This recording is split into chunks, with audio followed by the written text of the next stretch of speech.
Most people see the Hilton Aspire card's $550 annual fee and immediately think one thing. There's no way a hotel card is worth that much. But here's the truth no one tells you. For the right traveler, this card can actually return far more value than its annual fee. And for the wrong traveler, it becomes one of the easiest ways to waste money every year. So in this video, we're going to answer the real question. Is the Hilton Aspire card actually worth keeping in 2026? We'll break down the free night certificate, Hilton Diamond status, resort credits, airline credits, point earnings, and the hidden downsides that most reviews skip completely. And near the end, I'll show you the exact type of traveler who should avoid this card entirely. Let's start with the biggest reason people get the Hilton Aspire. Automatic Hilton Diamond status. This is Hilton's top-tier elite status level. That means potential room upgrades, executive lounge access at some properties, bonus points, premium internet, and free breakfast credits or food credits, depending on the hotel brand and region. Now here's where it gets interesting. Normally, earning top-tier hotel status takes dozens of hotel nights per year. But with the Aspire card, you get it automatically just for holding the card. That is powerful.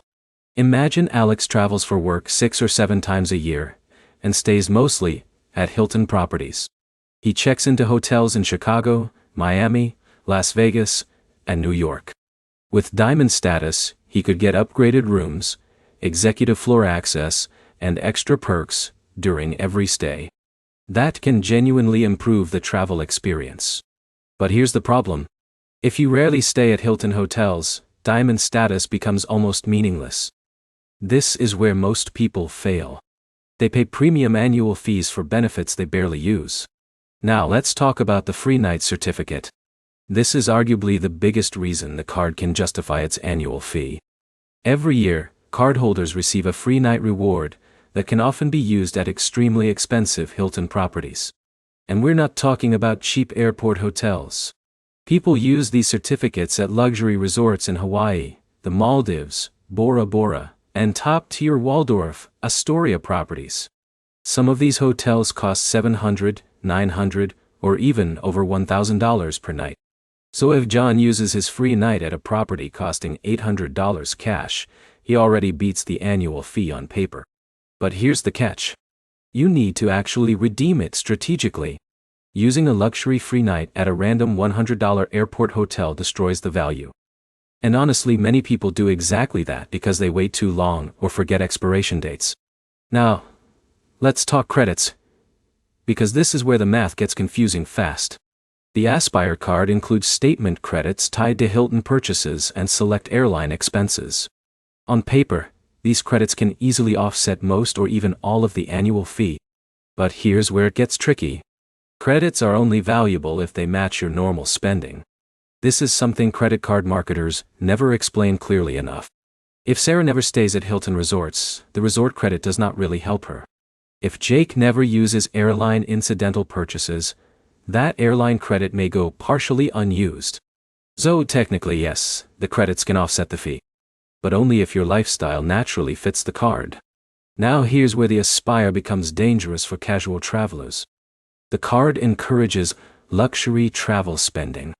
You start thinking, well, I should stay at Hilton properties to maximize my card. Then suddenly you are paying more for hotels than you normally would. That is the hidden, psychological trap of premium travel cards. But for frequent Hilton users, the Aspire can become ridiculously valuable. Let's talk points. The Aspire card earns very high Hilton point multipliers at Hilton properties. Combined with Diamond bonuses, you can stack points quickly during paid stays. For example, Alex books a 3-night Hilton stay costing $1,000. Between base Hilton points, Diamond status bonuses and card earnings, he could walk away with a massive pile of Hilton Honors points. That creates a cycle where paid stays generate future free stays. Now here's where it gets interesting. Hilton points are generally considered less valuable per point compared to Hyatt points. That sounds bad at first.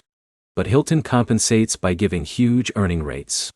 So while the points are individually worth less, you often earn far more of them. This creates a very different reward strategy compared to cards like the Chase Sapphire Preferred. Now let's compare the Aspire fee to real-world value. $550 sounds huge. But if you use the free night certificate strategically, use the credits naturally, and stay with Hilton often, the value can easily exceed $1,000 annually. That is why so many frequent travelers swear by this card. But again, the keyword is frequent. This is not a beginner travel card.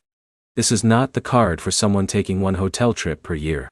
And honestly, this is where YouTube reviews sometimes mislead people. Reviewers often calculate maximum theoretical value, but most people never achieve maximum value.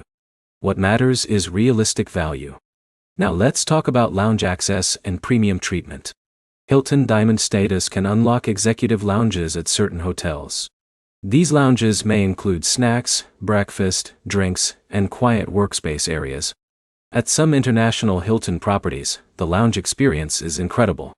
At others, it is average. And this inconsistency matters. Some travelers expect luxury every single time and end up disappointed. Hilton's status is good, but it is not magic. Now here's another hidden factor. Hilton's global footprint is enormous. That means finding Hilton properties is usually easy, almost anywhere in the world. Budget brands, luxury resorts, airport hotels, vacation properties. Oh wait. That flexibility gives the Aspire card more practical usability than some niche hotel cards. But this is where most people fail again. They focus only on perks and ignore spending habits. If you are forcing yourself into Hilton stays just to justify the card is controlling you instead of helping you.